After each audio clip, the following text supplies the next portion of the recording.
What do you think are the main breakthroughs of the 2030 agenda? Well, that is a breakthrough in itself. No? But if I really had to pin on the one, and no, let's say there are a number of things. In a certain way, sustainable development is being redefined. I mean, we've always known that sustainable development was the economic, the social, the environmental dimensions, that we needed more integration of that. But now, when you actually give it to such an inclusive process, the result is that you all of a sudden have other issues, other emphasis in this definition, including new subjects. I mean, inequalities. Fighting inequalities wasn't really part of our definition of sustainable development. And now it's there. Building resilience, I guess that was there to some extent. Good governance, access to justice, a legal identity for everyone. I mean, when was that part of our definition of sustainable development? And the most important, and that's where I'm coming to your question, is this commitment that is going right through this agenda for leaving no one behind.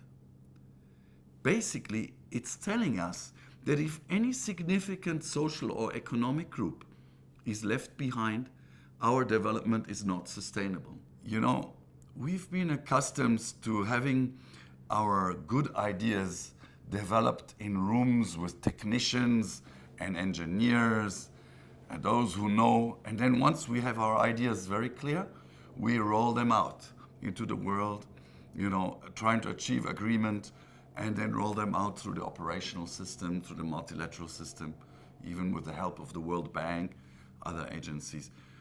That's more or less how the Millennium Development Goals were developed and implemented. But this is different.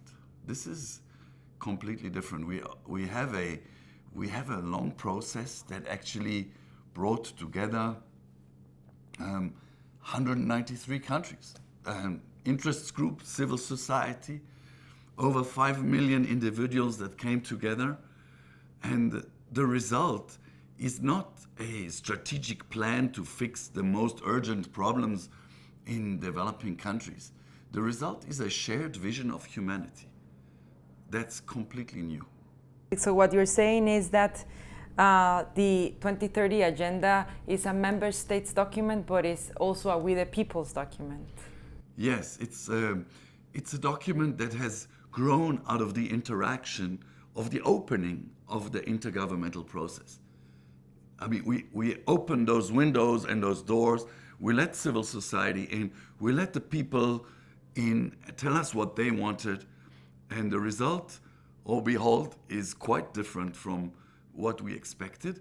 It's not as focused and as streamlined as maybe some of us engineers would have liked, because we would have liked something with only 10 goals and only a few targets so that we really know where to set our priorities. That's not how it came out. But then again, the needs and the aspirations of humanity are perhaps more complex than what would hold in 10 goals. And what does this agenda mean for your hometown, Switzerland? Well, this is what's exciting about this new agenda. You see, in most of the Western or the industrialized countries, you speak about the UN, the people think of two things. Either Security Council, you know, let's send blue helmets somewhere, or let's do development cooperation somewhere. Many people forget that this is the place where the countries of the world come together to agree on common policies, on common values. And this 2030 agenda is the epitome of that.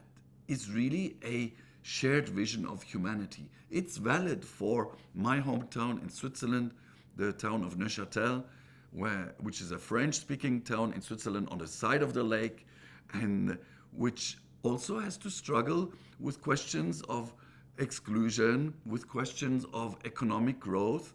I mean, my province, or the state, we call it cantons, was the one where a lot of watchmaking was happening during the 70s, and they had to endure the competition with Asia. So, you know, economic, social, environmental problems, they are not the privilege only of developing countries. Those occur everywhere, you know. Women who have to be at home and take care of their kids at the same time have to cover for a job. They need support.